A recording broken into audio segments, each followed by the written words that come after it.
A couple things in your book that you talked about that I really want to hit on today is as your customer base grows and they have that capability you talked about it as it grows and they start seeing that the market still continues to have these inflection points. How is it that you help them integrate the combination of the two of hey, we're going this direction and now the market's doing this? Like, how do we, recognize those things and continue to integrate it?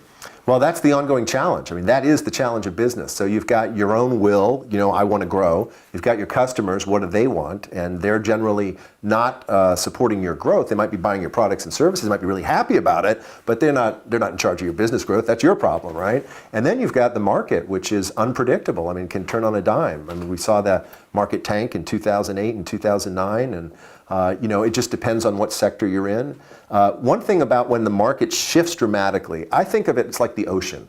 And a dramatic shift is like a tsunami, right? If you don't know a tsunami's coming, it can kill you, it can take you out. But if you do know it's coming, you can actually take advantage of it.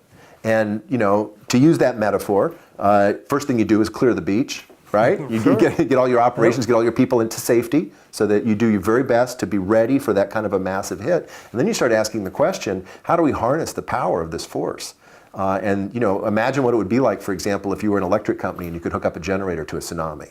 I mean, it would just be huge. And so you start thinking like that. How do we take advantage of the energy in the marketplace like a judo master would?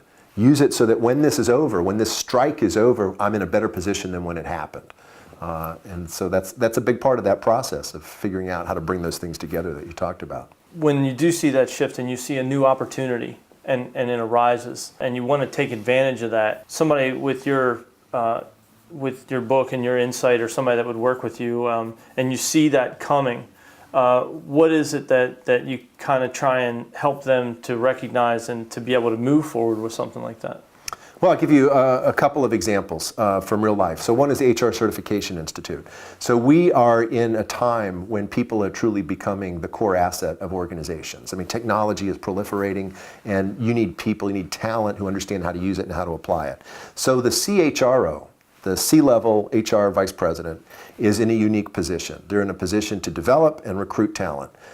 So a company like HR Certification Institute can say, so how do we create the certifications that will feed this kind of strategic development in organizations? And that's exactly what they've done. And that's why they've grown.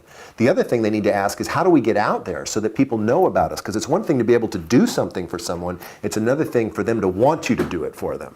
And so HR Certification Institute has done this fantastic job of showing themselves to be a thought leader by raising the conversation nationally through the projects that you and I have been involved in. So they have these events all over the United States and some of them outside the country. They videotape the events, they put the videos on the web, they make it possible through live streaming for people to participate virtually. They have this great magazine, this super high quality magazine called Certified. I've been writing about them on Fast Company's website. So they're doing all of this activity now to raise their visibility. And because they have a swelling need in the market, you match those two and it's success. So the National Apartment Association is another great example. Here you have a swelling market.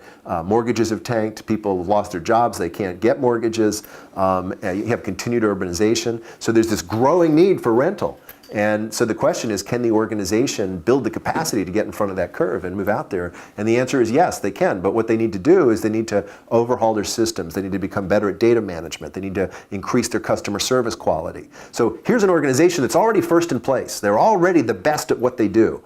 But there's a huge tide coming their way. And so to take advantage of it, they have to raise the bar on everything. And that's exactly what they're doing. So those are a couple of examples of organizations that have done this.